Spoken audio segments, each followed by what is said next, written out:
साधारण किसान थे और उन्होंने एक मिसाल तय की। संत रविदास जी की जयंती है आज। मैं उनके प्रति अपने श्रद्धा सुमन अर्पित करता हूं। मेरी मनोकामना है कि उनके जो उपदेश, समाज में बराबरी के लिए जो उन्होंने संदेश समाज को दिया, वह आने वाली पीढ़ियां उन बातों को सजो के रखें और उनको अपने जीवन में व्यक्तिगत तौर से अपनाएं। ये मेरे लिए बहुत भावुक पल है। यहीं छपरौली पे जब चौधरी अजीत सिंह जी का निधन हुआ था, तो आप ही लोगों ने, मेरे समाज के बड़ों ने मुझ पे पगड़ी बनाई थी और जिम्मेदारी मेरे कंधों पे सौंपी थी। और आज आप सबके आशीर्वाद और प्रयास से चौधरी अजीत सिंह जी की स्मृति में पहला इस प्रकार का अनोखा निर्माण हो पा रहा है। और हमारे मुख्यमंत्री जी अपने व्यस्तम कार्यक्रम में इस कार्यक्रम को प्राथमिकता बनाते हुए इस क्षेत्र के सम्मान में चौधरी अजीत सिंह जी के संघर्ष के प्रति आदर भाव को लेके जिस प्रकार से यहां उपस्थित हुए हैं, मैं अपने दिल से उनके प्रति अपना आभार व्यक्त करना चाहता हूं। डॉक्टर राजकुमार सांगवान जी सांसद हैं, आपने बनाए हैं, और अच्छा लगता है जब जनप्रतिनिधि के ऊपर जनता का भारी दबाव हो। ये दबाव वो अभी महसूस कर रहे हैं और मैं चाहूंगा कि रोज करते रहें। इस दबाव के कारण जब उनके मुख्यमंत्री उनके पास आते हैं तो लंबा चिट्ठा वो सुना देते हैं, लेकिन आज इस मंच से हम कुछ मांगने नहीं है। ये मंच मांगने के लिए नहीं है। चौधरी अजीत सिंह जी की जयंती है। हम उनको, उनके उस जीवन को याद करें, श्रद्धांजलि दें। यदि ये छपरौली का जज्बा नहीं होता, जुनून नहीं होता, भावनाएं नहीं होती किसानों के अंदर, तो चौधरी चरण सिंह जी के बाद जो देश भर में किसान, कमेरे और मजदूर की राजनीति में एक बड़ा वैक्यूम आया था, उसके बाद जिस प्रकार से चौधरी अजीत सिंह जी ने उसको संभाला, ये संभव नहीं था। यहां के साधारण लोगों ने आशीर्वाद दिया। यहां के साधारण लोगों ने, जिनके पास अपने घर के परिवार के लिए खर्चा पूरा करने के लिए संसाधन नहीं थे, आप लोगों ने चंदा दे देकर चौधरी अजीत सिंह जी की लंबी राजनीतिक यात्रा का समर्थन किया। कल हमारे प्रधानमंत्री जी फ्रांस में आर्टिफिशियल इंटेलिजेंस पे कह रहे थे कि आर्टिफिशियल इंटेलिजेंस इस सदी में मानव जाति के लिए एक नया कोड लिखने वाला है। मैं मानता हूं उसी तरह चौधरी अजीत सिंह जी IITN खड़गपुर में, फिर अमेरिका में जाके इलिनॉइस इंस्टीट्यूट ऑफ टेक्नोलॉजी से उन्होंने MSc करी, कंप्यूटर साइंटिस्ट बने। जिस समय पूरे दुनिया में मात्र कम ही कंप्यूटर होते होंगे, और उन्होंने देश में आकर, वही चौधरी अजीत सिंह जो 20 साल विदेश में रहे अमेरिका में, लेकिन वो पुत्र थे चौधरी चरण सिंह के। वो इस देश में आए और इस मिट्टी में, इस मिट्टी की बोली, इस मिट्टी के संस्कार, यहां की लड़ाई, आप ही की भाषा में बोलते वे जो है आज हमारे बीच में नहीं है। मैं उनको हर पल याद करता हूं। एक पिता का मूल्यांकन एक पुत्र कभी कर नहीं सकता। मुझे मालूम है, हम लोग तो शिकायत करते थे अपने पिताजी से, बच्चे जैसे शिकायत करते हैं कि आप हमें कम समय दे रहे हैं। आज मैं अपने बच्चों की स्थिति देख के समझता हूं कि वे हमें क्यों कम समय देते थे, क्योंकि उनका मिशन कुछ और था। इसलिए पिता के रूप में जिस तरह से उन्होंने प्यार दिया वो अलग है। जिस प्रकार से उन्होंने समाज की जिम्मेदारियों को अपने ऊपर लिया, वह प्रेरणादायक मेरे लिए और नौजवान पीढ़ी के लिए रहेगा।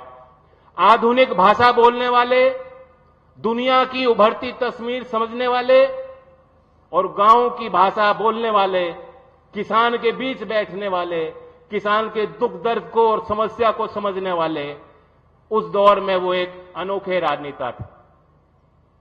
मुझे यहां उनके कार्य को गिनाने की जरूरत नहीं।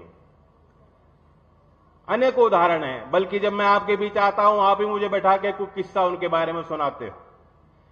मैं ये जानता हूं जो उनके दूसरे जीवन के पहलू थे, उस बारे में कुछ व्यक्तिगत आपको बता सकता हूं। मैं उनसे पूछता था कि कंप्यूटर साइंस आपने क्यों चूज किया। आईआईटी खड़गपुर के बारे में बताते थे कि कैंटीन बहुत खराब थी। वो बताते थे कि उस समय कंप्यूटर जितना बड़ा एक कमरा होता उतना बड़ा कंप्यूटर होता था। आज ये नौजवान जानते हैं कि छोटी छोटी चिप आ रही हैं। हमारे देश में पूना में सीडैक में दुनिया में 75वें स्थान पे जो जितने सर्वश्रेष्ठ सुपर कंप्यूटर हैं हमारे देश में, वो सुपर कंप्यूटर। नई टेक्नोलॉजी में देश आज बहुत बड़ी उपलब्धियां हासिल कर रहा है, लेकिन वो जमाना अलग था। चौधरी अजीत सिंह जी का काम मालूम क्या था? जब वो कंप्यूटर साइंटिस्ट थे, उनका काम था, वो एक पर्ची डलती थी मशीन में, उसमें छेद होते थे, उस कोड के हिसाब से जो है कंप्यूटर कंप्यूटिंग करता था। वो आईबीएम में कार्यरत थे और आईबीएम में उनकी जिम्मेदारी थी एज कंप्यूटर साइंटिस्ट उस कोड को देखना, परखना, पहचानना। अगर कोड में कमी होती थी तो वो विशेषज्ञ तौर पे बुलाए जाते थे, भेजे जाते थे कि कोड में देखो कहां सुधार करना है। लाइन बाय लाइन देख के वो चिन्हित करते थे, यहां गड़बड़ी है उसमें, फिर ठीक करते थे। तो कंप्यूटर का कोड सुधारने वाले अमेरिका में यहां आए और समाज में कैसे सुधार हो सकता है, कैसे व्यापक स्तर पर परिवर्तन हो सकते हैं, वो कार्य उन्होंने अपने ऊपर लिया। इसलिए जैसे प्रधानमंत्री जी कहते हैं कि एआई ने अब समाज के लिए कोड लिखना है, ग्रामीण समाज के लिए एक कोड लिखने वाले चौधरी अजीत सिंह जी थे। आज भी क्योंकि ये बहुत बड़ा पैदावार गन्ने का होता है, लोग उदाहरण देते हैं। यहां जो क्रय शक्ति है लोगों के अंदर, जो लड़ने का सामर्थ्य है, वो उस कारण से है कि यहां जो उद्योग लग गए। आगे भी बहुत आवश्यकता होंगी और यहां के किसान मेहनती बहुत हैं। इन किसानों के लिए हम सबको मिलकर और काम करने की जरूरत है। मैं तो समझता हूं कि योगी जी, क्योंकि अध्यात्म को समझने वाले और विचार करने वाले एक व्यक्ति, और वे इस बात को जानते हैं कि किसान जो अन्न पैदा करता है वो भी अन्नदाता भगवान का ही रूप होता है।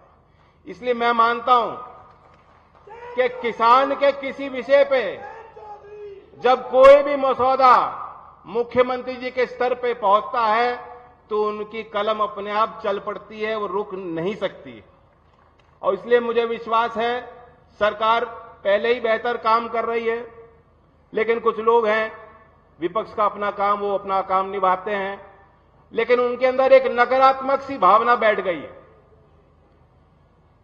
आपको भी धीमे धीमे समझ में आ रहा है, मुझे तो समझ में आ ही लिया था, तभी मैं अलग हो गया था। कल अखिलेश जी बोल रहे थे संसद में, वो ये चाहते हैं कि कोई उनको 144 साल गिनाए तब वो मानेंगे कि महाकुंभ हो रहा है। संत रविदास जी ने कहा था कि जो मन में पवित्र भावना रखेगा तब पुण्य कमाएगा। जब मन है चंगा तो कटौती में गंगा, ये कहावत भी संत रविदास जी के एक बहुचर्चित एक घटना पे आधारित है कि बहुत लोग गंगा स्नान पे जा रहे थे और संत रविदास जी के चाहने वालों ने कहा कि हम भी, आप भी क्यों ना डुबकी लगाएं। उन्होंने कहा कि अब मेरा मन वहां नहीं रहेगा, मेरा मन यहां है, मुझे पुण्य नहीं मिल सकता। तो मन साफ रहना चाहिए और जो आप कार्य कर रहे हैं दिल साफ करके, पूरा दिल लगा के कार्य कीजिए। आज विपक्ष के नेता दिखावे की 1000 डुबकी लगा लें, लेकिन जब कोई इस तरह का बयान देता है, ये बात साफ दर्शाई जाती है कि उनका मन, उनका हृदय साफ नहीं है। जब प्रधानमंत्री जी कहते हैं कि हमें देश को विकसित बनाना है, गुलामी के दिन भूल जाइए, आज नए संभावनाओं का भारत बन रहा है। जितने विपक्ष के नेता हैं, मैं तो देखता हूं संसद में ताली नहीं बजाई जाती, चेहरे पे मुस्कुराहट नहीं आती। और यहां जितने लोग हैं जिन्होंने गुर्बत देखी है, गरीबी खुद महसूस की है, संघर्ष का जीवन बिताया है और आज भी संघर्ष करते हैं, जब इन्हें कोई कहता है कि आज नहीं तो कल, अभी हमारा विकासशील देश है, लेकिन दुनिया के अव्वल देशों में हमारे देश की गिनती होगी और विकसित भारत बनेगा, तो सबके चेहरे पे अपने आप मुस्कुराहट आती है। ये राष्ट्र के प्रति भावना होनी चाहिए। आज प्रतिपक्ष के नेता, उनके बोल हैं, आपने गौर किया हो क्या कहते हैं? हमारी लड़ाई, हमारे दल की लड़ाई सत्ता हासिल करने के लिए नहीं है, हमें तो स्टेट के खिलाफ लड़ना है। यानी कांग्रेस पार्टी के नेता ये कह रहे हैं कि हमें सत्ता हासिल करने की हमारी लड़ाई नहीं है, हमें तो शायद करना पड़े तो राष्ट्र के खिलाफ लड़ना। ये उनके बोल। तो इन नकारात्मक बातों से हमें दूर रहना है और लोगों को बचा के रखना है। आज यूपी तेजी से प्रगति कर रहा है। मैं कल का ही एक वाकया आपको बताना चाहता हूं। बहुत चीजें तो दिखाई देती हैं, सरकारी घोषणा होती है, आज बड़े पैमाने पर यहां से लोकार्पण होने जा रहा है।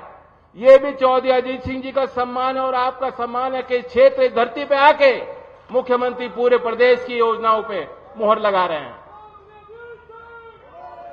बहुत चीजें पर्दे के पीछे होती हैं। किसी भी चीज को परिपक्व बनाने में बहुत तैयारी चाहिए, मेहनत करनी पड़ती है। और ये भी देखिए कि उत्तर प्रदेश कहां से आ रहा है। 2020-21 में ये देश में डेटा सेंटर की पॉलिसी बनी। इसके पहले डेटा सेंटर क्या होता है शायद यूपी के किसी नेता को मालूम ही नहीं थी, किसी अधिकारी ने कोई तैयारी नहीं की थी। और उस नीति के तहत हमने ये लक्ष्य रखा है कि 30,000 करोड़ रुपए का निवेश उत्तर प्रदेश की धरती पे होगा, डेटा सेंटर स्थापित होंगे। तभी जो नई टेक्नोलॉजी की बात हो रही है, कल विदेश में प्रधानमंत्री जो आर्टिफिशियल इंटेलिजेंस की बात जिन्होंने कही है, वो तब संभव है अगर डेटा सेंटर की टेक्नोलॉजी हमारे देश में और हमारे प्रदेश में आएगी। उसी तरह सेमीकंडक्टर की पॉलिसी 2024 में पूरे देश में जितने राज्यों के शुरुआत की, उत्तर प्रदेश ने सबसे पहले शुरुआत करते हुए सेमीकंडक्टर की पॉलिसी तैयार की और कैबिनेट ने 30,700 करोड़ की परियोजनाओं पे मोहर लगा दी कि ये निवेश होने वाला है। सेमीकंडक्टर के मैन्युफैक्चरिंग के प्लांट हमारे प्रदेश की धरती पे लगने वाले हैं। इससे पहले कोई सोच नहीं सकता। तो हम कहां से चल के आ रहे हैं? एमआरओ की प्रदेश में कोई टेक्नोलॉजी नहीं थी, कोई पॉलिसी नहीं थी। एमआरओ की पॉलिसी भी जब योगी जी मुख्यमंत्री बने हैं, इनकी सरकार लाई है, इससे पहले किसी सरकार ने नहीं सोचा कि एमआरओ हमारे प्रदेश में होने चाहिए। कल बेंगलोर में एयर शो में मैं था, अब मुझे कितनी प्रसन्नता हुई कि उत्तर प्रदेश की एक हाई लेवल टीम अधिकारियों की वहां मौजूद थी। एशिया में होने वाला सबसे बड़ा एविएशन का इवेंट है जो भारत की धरती पे हो रहा है, एरो इंडिया 2025। और यूपी के अधिकारी वहां जितनी बड़ी कंपनियां थी उनके साथ बैठक ले रहे थे कि कैसे हम उत्तर प्रदेश की धरती पे वो निवेश करें और हमारे नौजवानों के लिए रोजगार के नए संसाधन हम तैयार करें, संभावना तैयार करें। और मैं जानता हूं, जब मैं 9 से 14 एमपी था, पर एमपी नहीं रहा, उसके बाद मैं ऑस्ट्रेलिया गया था एक डेलीगेशन में। कई सांसद थे, उसमें कुछ दक्षिण भारत के सांसद थे और मैं अकेला नॉन एमपी था। ऑस्ट्रेलिया में हम कई विभागों में हमने बैठक की। वहां के जो राज्य हैं ऑस्ट्रेलिया देश में, उनके राज्यों के अलग अलग दफ्तर भी भारत में हैं।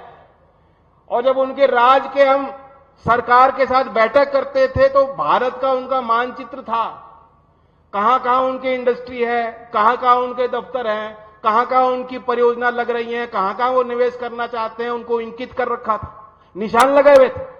आप ताज्जुब करोगे कि भारत के मानचित्र पे जितने निशान थे वो महाराष्ट्र तक थे और ऊपर कुछ हरियाणा तक थे। उत्तर प्रदेश की तो गिनती नहीं थी।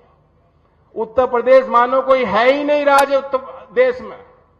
तो मैंने उनसे ताज्जुब करके पूछा कि आप उत्तर प्रदेश क्यों नहीं आना चाहते हो? उन्होंने कहा उत्तर प्रदेश में आना है तो निवेशकों को पहले बताना होगा कि तुम्हारी पूंजी सुरक्षित है, जान माल को कोई खतरा नहीं है। दूसरे राज्य की सरकारें तत्पर रहती हैं, कहती हैं आइए हमारे यहां, हम आपको सब्सिडी देंगे, हम आपको जमीन देंगे, हमारे यहां कैप्टिव इतने लोग हैं, मजदूर हैं, क्षमता है उनकी काम करने की, वो नौकरी भी आपके यहां करना चाहते हैं। और उत्तर प्रदेश की सरकार में कोई हमसे बात करने को राजी नहीं है। ये सारी तस्वीरें जब से उत्तर प्रदेश में बीजेपी की सरकार आई है, योगी जी ने छोटी छोटी बारीकियों पे बल देना शुरू किया है। इन्वेस्ट यूपी की कल टीम बेंगलोर में थी, मैं बैठक में उनके साथ मौजूद था और मैंने देखा किस तरीके से जुनून के साथ वो कोशिश कर रहे थे कि यूपी की हमें कायाकल्प करनी है। ऐसे अधिकारी को मैंने आज तक नहीं देखा कार्य करते हुए। तो इसलिए आप विश्वास कीजिए, ये महज शुरुआत है और ये चौधरी चरण सिंह की और चौधरी अजीत सिंह जी की कर्मभूमि है। मैं फिर यहां के लोगों को कहना चाहता हूं, मैं तो आपका ही हूं।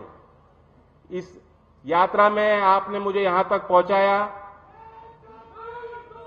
मैं अपने घर परिवार में खड़ा हूं, मैं आपका आशीर्वाद लेने आया हूं। आप आशीर्वाद बना के रखिएगा और जिस प्रकार से एनडीए की सरकारें काम कर रही हैं और लोगों का विश्वास मत जीत रही हैं, यूपी का चुनाव आपने देख लिया और दिल्ली का आपने चुनाव देख लिया, इससे पहले जो राज्य के चुनाव हुए आपने देख लिए।